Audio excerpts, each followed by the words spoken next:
My name is Frank Radstake, as also Jara already introduced. I work at ANVR, the Dutch Travel Trade Organization, and we are a member of the on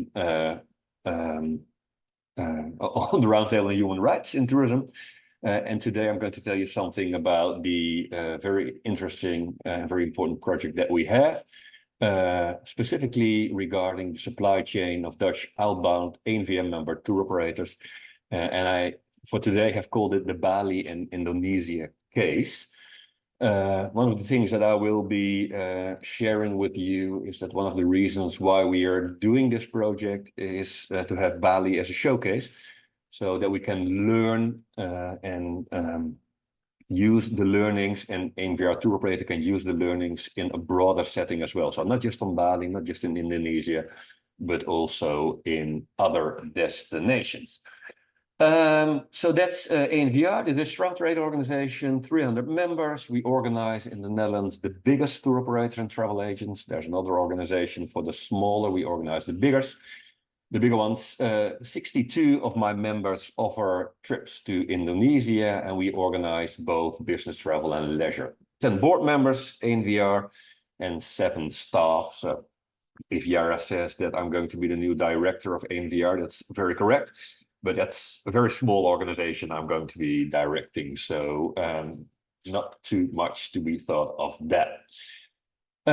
What is interesting to know is that ANVR, which is a travel trade organization, is also the employer organization in the Netherlands regarding tourism and travel. So that means that we negotiate collective labor agreements on behalf of our members and people in industry. And even more important, the ANVR logo is considered to be a consumer branded trademark. So people in the Netherlands know when to book package travel, that they have to look at ANVR logo to make sure that they have all the added value of what membership of ANVR offers to travel companies and their clients. So that is a short introduction of the organization I work for. But I want to be very clear that nothing that I'm going to tell as of now would have been possible without the very kind participation and financial backing of the Netherlands Enterprise Agency and the Fund Against Child Labour. For the Dutch under us, de Rijksdienst voor Ondernemen Nederland, LV. They have made this project possible. Of course, all the participating members in our consortium as well, but absolutely not possible without the Netherlands Enterprise Agency. Let that be completely clear, and you will see their logo among many of the slides that I have. Can't be stated enough how important their participation is. So let me start with something else, maybe. It sounds something else than specifically child labor, because our participation in this project, our participation in the field of human rights is very much linked to our intrinsic vision on sustainability in the sector, which especially the last couple of years has been focused mainly on climate in the press. But we think that sustainability is much more than that. So I will get to that in a second. But let me state firstly that when it comes to sustainability, when it comes to our participation in a project on human rights, it's not as much because there's broad consumer demand. And we did our own research, although other people did research on our behalf. And it showed last year that 7% of the Dutch travel makers consider sustainability to be an important part in their decision making when it comes to their trip or their holiday. And only 9% take social sustainability into account when they book their trip. With 64%, it's on the screen, the most important factor when deciding what to do on a holiday and how to spend their holiday. It is probably not just for Dutch travel makers. It is, of course, the price of the project, of the product. Sorry. So no, it's not because the consumer demands it that we act on this field. There are actually 3 reasons why, as ANVR, we are currently again working on the development on new ambitions in the field of sustainability. One is that there are political and societal pressure, so it might not come from the people who actually go on a holiday, but we've all seen a change in the perception of travel industry from the general public in the Netherlands, and that combined with political pressure, both in the Netherlands, but also in Brussels, where there's been a number of initiatives in the field of tourism-related sustainability. For example, the CSRD, the CSDDD, but also the Green Claims Directive, and just another directive in the field of sustainability claims that has been developed at the end of last month as well. So there are political reasons. I think it has to do, the third on the line, with a license to operate as well. If, as travel industry, we don't take our own responsibility to help change the world and the world of travel, we will lose our license to operate in the next few decades. But the other reason is that we think that there are more than enough ethical reasons to want to do the right thing, especially when it comes to supply chain related sustainability. I will get to that in a second. So what guides us when it comes to our vision, ANVR's vision and ANVR's members' vision on sustainability? The things that we do, the choices that we make, the products that we develop all have to do with what we call our guiding principles. And there are a number of here, not all are related specifically to the supply chain, but especially we want to ensure responsible, fair travel industry. We want to give back to destinations by making them more beautiful and sustainable. And we want to contribute to a better quality of life for the people who live and work there. It is very much what we believe in. It is very much what thrives and drives us when it comes to our ideas and our wishes and our demands and our ambitions in the field of sustainability. So probably the presentation will be shared, so I will leave the ambition that is here and the steps that are in them for a second. And I will come straight to the 3 pillars that are under our new ambition. So the ambitions that we have as travel industry, just last year, at the end of last year, we announced them to the general public. When it comes to climate, we want net zero emissions in 2050. We want to contribute to conservation and regeneration of destinations. So we want to have a positive impact as travel industry in all the destinations we go to.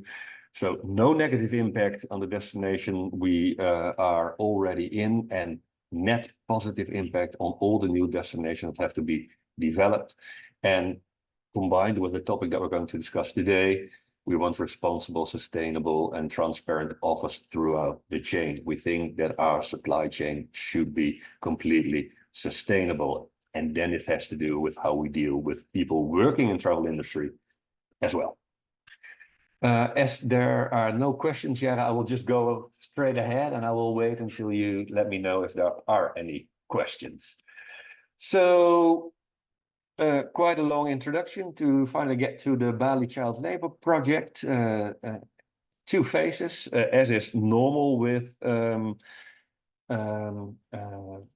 the child labor eradication projects that are sponsored by the government. And the first phase, as you see, the Dutch Enterprise Agency is there, ANVR is there, and we have ECPAT in Indonesia, our project partner in Indonesia. CREM is our partner in the Netherlands. And in the middle is the one tour operator that formed the total representation of the travel industry in the first phase. So what have we done? In phase 1, ending at the end of 2022, we had a child labor impact assessment and we wanted to develop the basis of an action plan. And in phase 2, which started in October 2023 and lasts for 3 years, is the actual implementation of the action plan.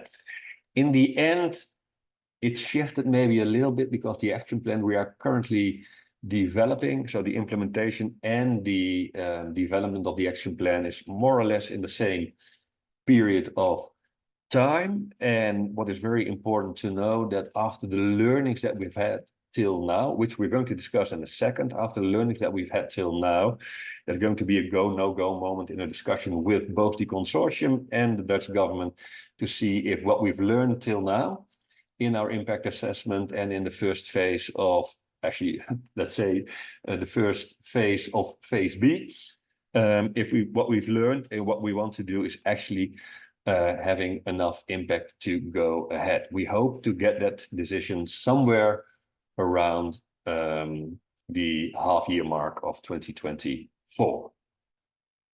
So what have we done in phase A? We did an investigation, an impact assessment in 2 regions, the Yogyakarta and the Bali region. And actually, we looked at the existence of child labor on 3 different levels. In general, is that child labor related to tourism? And as I said in the beginning, the first phase was with just one ANVR member tour operator, rickshaw travel. Was there any child labor related to the supply chain of rickshaw travel? So we did that in the 2 different on the 2 different destinations within Indonesia. So what have we learned? 5 things we've learned. One is there is child labor and it is related to tourism, poverty, influence of social media, market demand are among the most important root causes for the existence of child labor. Child labor does occur, but let's say further upstream the supply chains of Dutch tour operators, because don't forget, we looked at the supply chain of the Dutch tour operators. And child labor is often related to street children around tourism hotspots. The awareness, or maybe in some cases the lack of awareness by local stakeholders, most certainly offers opportunities. So if we look at that 3rd point, specifically the further upstream in supply chains, if you look at the supply chain of a Dutch tour operator offering holidays and trips to Indonesia, specifically Yogyakarta or Bali. The supply chain starts with the tour operator company in the Netherlands. Then, of course, they're dealing with an airline, they're dealing with a local DMC, they're dealing with accommodation providers, they're dealing with excursion providers.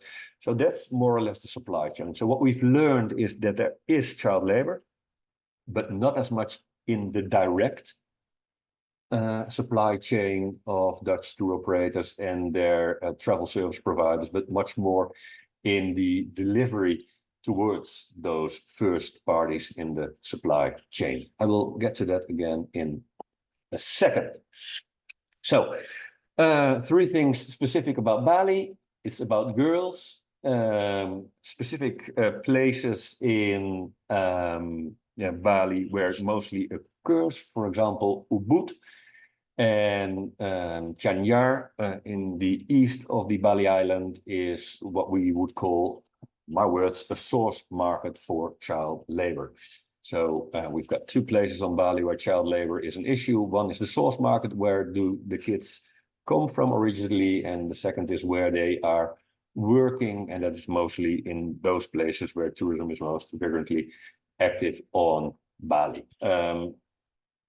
We will learn something more about that for phase B. So very important to realize once more, not linked to child labor directly via our supply chains. Very clear from the impact assessment that we do not contribute to, nor do we cause child labor. There is child labor because there is tourism, but tourism doesn't cause the existence of child labor.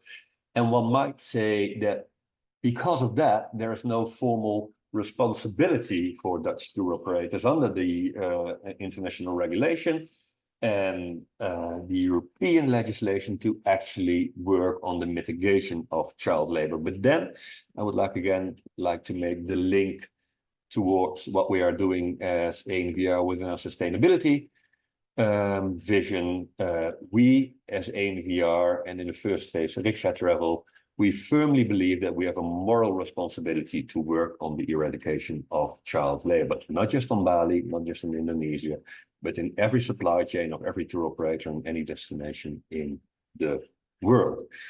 So even though the outcome might show that there is no formal responsibility to act, we still feel that it's very important for us to actually do so. So after we finished the first phase and we discussed with the Dutch government about the outcome, we were very much enthusiastic to make the next step to actually come up with an action plan and to intervene in the destination to make sure that we could not just showcase where child labor exists and why it exists, but also what we could do to actually eradicate child labor from the supply chain of tour operators. So I showed you a slide a couple of minutes ago at the start of phase A, the first phase, where there were just a number of parties who were participating in our project. And now for the second phase, you see that the consortium grew very, very big. So still ANVR there, still not possible without the support of the Dutch government. Our partner in Indonesia is still ECPAT and also AMC. CREM is still the one who is helping us at the Dutch side. But there where we started with just one ANVR tour operator, we now have 3, because after Riksha, also Sawadee, De Jong Intra and ANWB Reizen joined us, and not just the tour operators on the Dutch side of the supply chain, but also their local DMCs in Indonesia and Bali actually joined the consortium as well. So for Riksha, that means Happy Trails. For Sawadee, that means Kiri Travel. For the Young Intra, that means Marine Tour. And for ANWB, that means Discover. So there where we started with a very small consortium, it's hard to call it even a consortium if it's just a couple of people working together. It's now a very large group of very dedicated tour operators, DMCs, local governments, local parties, Dutch tour operator organizations, and the Dutch government to actually get this eradication of child labor in Bali underway. Because by saying that, I also come to the next slide, because there where we in the beginning did our impact assessment in both Yogyakarta and Bali. For the second phase, we've decided to focus on just Bali, one region, and to come up with an area-based approach. For the region Ubud Chanyar, so again, Ubud, where the tourists are and where child labor is taking place, and Chanyar, where the majority of child laborers originate from that actually work in Ubud. So an area-based approach on that specific area on Bali. So why Bali? Why not Yogyakarta? Well, especially because Bali is among the most important destinations for, especially winter destinations for Dutch tour operators, and also among the most important destinations of those tour operators participating in our project. So phase B. So we had the first phase where we had the impact assessment, where we had the learnings about Yogyakarta and Bali. Now that we know that there's child labor and how much child labor and where it originates from, in phase B, we have 2 steps. The first step was the baseline research, which we already did in the 2 regions relevant, the Chanyar, the Ubud region, and the Karangasem, the Chanyar region. And we come up with the development of a concrete action plan with interventions. I'm going to tell a little bit about the baseline research, just a little bit, and then, if that's okay, I will showcase some of the outputs that we hope to generate with our action plan. And that's a little bit exciting, Jara, that I'm sharing this today, because it's very much still in the discussion phase. So we are still discussing among ourselves which are the most valuable actions that we can take, which are the most valuable interventions that we can take. So it hasn't been formalized yet. It hasn't even been shared with the Dutch government yet, but it gives a very good idea of the way that we are thinking and how we are approaching the second phase of the concrete action plan and the intervention. Because as you all remember, because I repeated myself a number of times, the supply chain of Dutch tour operator does not have child labor in its per se. We already saw that the existence of tourism wasn't the root cause for the existence of child labor. So whereas tourism isn't the cause for the existence of child labor, we think that tourism should be used for the good and help solve the issue of child labor. So we might not be the cause, but we want to be part of the solution as tourism. So again, good to remember, we are linked to it, we are not the cause. Very important to know that there's a specific lack of sufficient data about child labor in Indonesia, but also in Bali, specifically in Bali. There is quite a little bit of confusion about the definition of child labor, especially in the Balinese context. I find this to be, and I'm very open to discussing this with you in a short while, this relativism approach to human rights, whereas there should be, or there can't be, or there won't be any universal human rights to be considered. I'm firmly against that relativism in the approach of human rights. I think there are universal human rights, but we have to apply them in a specific context. But it can't be that the context says, for us, it's totally fine that children start working at 12, or it's totally fine that children don't go to school. That cannot be the relativism of a specific context. So there's been quite some confusion we noticed in the meetings that we organized in January in Indonesia on Bali about what is child labor. So we need to have clarity about what child labor actually is. So I already told you the indirect linkages are very obvious. There is child labor on that specific place on Bali because that is where the tourism is. It's not the reason why child labor exists. It is the reason why child labor exists at that specific spots. So what have we done? We've organized a number of meetings in Bali. Actually, we had 2 workshops, very interesting. The first one, you see a picture of that on the left, 16th of January in the Karangasem in the Chanier region. And the second one a day later in the Ubud region, where we discussed with a number of local stakeholders and also the international partners of the project in what are the causes of child labor, but especially what might be feasible interventions and feasible solutions to the existence of child labor. And all the learnings from the baseline research, from the workshops, from the interventions that we had with local governments lead to actually 7 steps, 7 forms of interventions that we are going to discuss for the next 2.5 years. So there we go. Just a couple of pictures to not just have text on the slide. On the left, a picture, something that I had to get used to, meeting starting with the singing of the national anthem. It's not something that we're used to in the Netherlands, but it was a very nice way to start our meeting in Bali.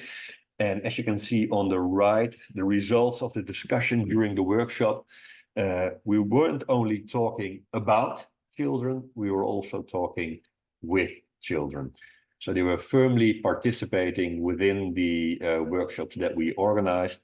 And during the research done by ECPAT Indonesia in the months beforehand, the baseline research, we've interviewed numerous kids and their parents as well to learn as much as possible that we can use. So loads of interventions. Many interventions, way too much to put in one project. So we rank them via 4 criteria, and very important, it has to have impact. It has to have a real impact. It has to be feasible, so it has to be doable, excuse me. For me, very important, as I told you before, it's not just about the supply chain of Dutch tour operators on Bali or Indonesia, but it has to be the supply chain of all tour operators on all destinations. So the learnings that we have to be scalable and have to replicate. That's such a say. We have to be able to replicate that in other destinations as well. And last but not least, when it comes to the interventions, when it comes to the solutions, there and when possible, I would like to see a linkage with the tourism sector. So 7 specific action sets of outputs, 35 different activities, and just 2.5 years to get it all done within the project. So when it comes to all the different activities that we have, of course, we have an explanation why we want a specific set of outputs. We have the specific target groups. We have this whole set of activities, and then we have the envisioned outputs of those specific interventions, those 7 sets of interventions.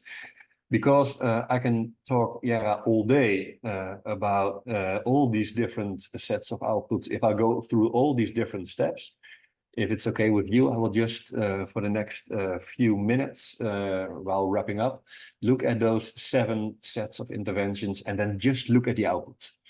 So if anyone is more interested to discuss the different activities that we're going to do, or the different target groups of the different interventions and the envisioned outputs, perfectly fine. We can discuss that a little bit later, but for now I will just look at the outputs.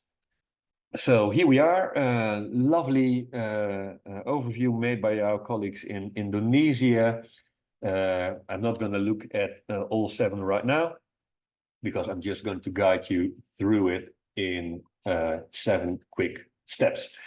So when it comes to the definition of tourism-related child labor in the Balinese context, one of the first things that we have to do, and that's why I named it number A as well, one of the first things that we have to do is come up with a definition and guidelines on what is child labor actually in the Balinese context. So we know what types of child labor exist on Bali, because that has been found out both in the workshops and in the research done by Expat Indonesia.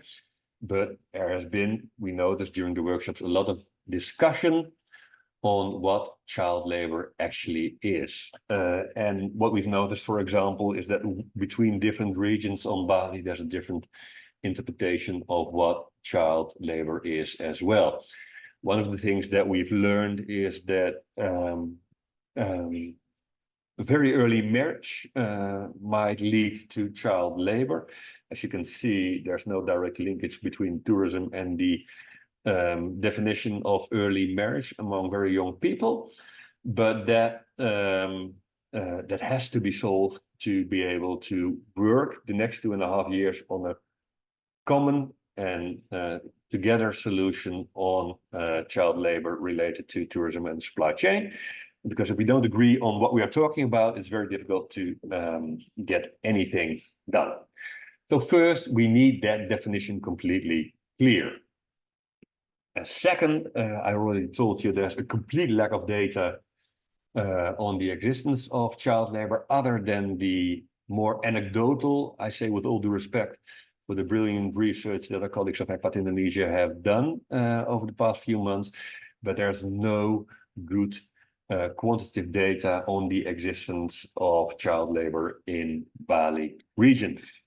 So if we would like to see if all the interventions we're going to do are actually making sense, are actually getting something done, then we need that data. We need to know how much there is now, and we need a system to monitor, not just during the period of the project, but in general, we need to monitor how the development of child labor, and especially, hopefully, in the eradication of child labor is actually going on in Bali. So we're going to look at which way we're going to do that on the most effective way. In all that we do, we try to work with the local partners that are there. We're not going to come up with something that we have to do ourselves. We have to talk to the partners, talk to the local governments, talk to the national governments to see if we can come up with any kind of form and format to have more insight in the existence of child labor. So then how are we going to have the money to actually have the interventions going, apart, of course, from the subsidy from the Dutch government and the money that the Dutch tour operators and their local partners put in? We need to come up with some kind of more durable, not just during the period of the project, but a more durable system of the financing of interventions in the Bali context. So what we would like, again, to see if we can use the Bali tourism tax for interventions on the eradication of tourism-related child labor, or we can come up with some other kind of mechanism. But there has to be a durable way to finance the interventions, and the interventions that we have are not just meant for the 2.5 years, they are meant to last after as well. So what we have noticed is that not everyone considers child labor to be as much of a problem, and not everyone considers what we would consider child labor actually as child labor. So what we need in the tourism-related partners in Bali, we need, I have a couple of examples here, art studios, spas, other DMCs. We need knowledge and tools to get prevention and remediation in their policies. And one of the very powerful tools that we might use is the existence of these 7,000 tour guides that are actually there. What we want is child labor prevention, and if it's there, we want interventions.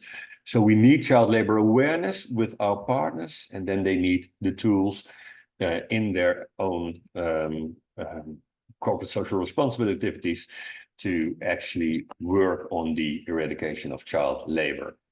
So just 3 more. It has to be clear which are unacceptable labor conditions, for example, for interns in the tourism sector. So we need guidelines for child labor-free internship programs. And what we would really need is some kind of best practices showcase for what an ideal internship program might look like. So this is where you see, other than what I've said, that there's no direct link between the existence of tourism and child labor. This is where they come closest, where the internship programs are not in all cases fulfilling the expectations that students and the educational institutions might have. So just to the go. I showed you the picture, and I showed you the students that participate in the workshops as well. Those are organized within a child forum, and what we would like is to strengthen that organization and the people working on them and with them. So community leaders, parents, and children have to be capacitated to actually, after the earlier steps where they see that child labor is there, that child labor is an issue, that child labor should be eradicated, we want to strengthen them in order to be able to get that done. And then last but not least, I told you already, child labor does not come from tourism, but child labor can be eradicated by the use and the good force of tourism, as we would like to do. Also, as I explained, within our ANVR sustainability vision when it comes to regenerative tourism, we want a green skills curriculum tailored to and related to tourism sector. And we want to see how we can embed a green skills program into the long run implemented in the existing educational institutions and probably via a public-private partnership program. And I'm very much looking forward to discussing with our educational partners in the Netherlands, together with our partners in Indonesia, how we can use tourism as a force for good. So offer great internships, offer great jobs, offer great green jobs. Again, tourism, the solution, and tourism, not the cause. So that being said, we had a very successful phase A. We started very positively about phase B. I showed you some of the solution and projective outcomes when it comes to phase B. But as I said before, we're still in a very early phase of phase B. And the next steps have to be discussed with all the partners within the next few weeks. So that being said, maybe a little bit over time, Jara, I'm so sorry about that, but I'll stop sharing my screen so we can all see each other again. And I hope that gave a little bit of an insight in why ANVR is working on the topic, why we are doing this in Indonesia, what we have done so far, and what we are hoping to achieve with this project in the next 2.5 years. I can't stress enough, and then I'll stop, I promise you, I can't stress enough. One of the important reasons why we do this is that we hope to learn so much from this project that we can use it in all destinations for all Dutch tour operators. And if I can make it a little bit bigger and a little bit better, it would be great to use the outcomes as well on a European scale, so that via the Human Rights Roundtable or via ACTA, we can actually dispense all the learnings to all tour operators that are working from the European source markets. Thank you, Frank. Thanks for this interesting and really big project overview. And we have 2 questions or remarks in the chat, which I would shortly want to pose, because we're already at the end of the time. We have 2 minutes left, and I'm very happy to share the presentation afterwards, and very happy also to bring people into contact if you want to discuss more with Frank or get more info on the process, and maybe also how to contribute, not as a Dutch tour operator, but as a European tour operator, because I think the topics are really the same. I mean, it's not the Dutch tour operator supply chain, it's just any tourism supply chain in Bali or Jakarta. And the topic is there, as you said. So there was one question: what are some examples of activities that locals did not consider child labor? Maybe you have a specific example. And then I just say also the second question, what studies were made to confirm that the industrialization of tourism is not the cause of child labor? So where did you get the info from? You're muted. I muted myself so I could have a sip of a drink. So very quickly, one of the examples of what we might consider child labor and is not considered child labor by the majority of the local partners that we spoke is the traditional dances that are being done by especially young girls in touristic hotspots. So those are kids who normally go to school or mostly go to school and do it as an extra. It would be considered child labor under the definition that we use, but it isn't considered by the majority of the partners that we spoke as child labor in Bali. So that is an example. More important than the specific example when it comes to the specific question of Elison is that it's not considered as much of a problem that child labor exists. So that's the cultural relativism. It's very normal that child labor exists. It's been here for decades. It's part of our culture. It's very usual. So that's more a reason than specific types of labor that are to be or not to be considered child labor. When it comes to the question of Isa, what studies were made to confirm, it's the whole baseline study that we did. So all the research that we did in phase A and the starting of phase B, I'm very much willing to share that information with you, Jara, to be able to share it with Isa and the others as well. I think it goes beyond the scope of the time in this presentation to dig into the research set out and all the learnings that we've had. Thank you very much. So I'm happy to share the presentation and the best in study with the recording of this webinar to all that are attending and are interested. So thank you very much. We are out of time. Thanks a lot, and see you next time at 29th of April. You will get more information soon. Thank you, Frank. Thank you all. Have a great day. Thank Bye you. now.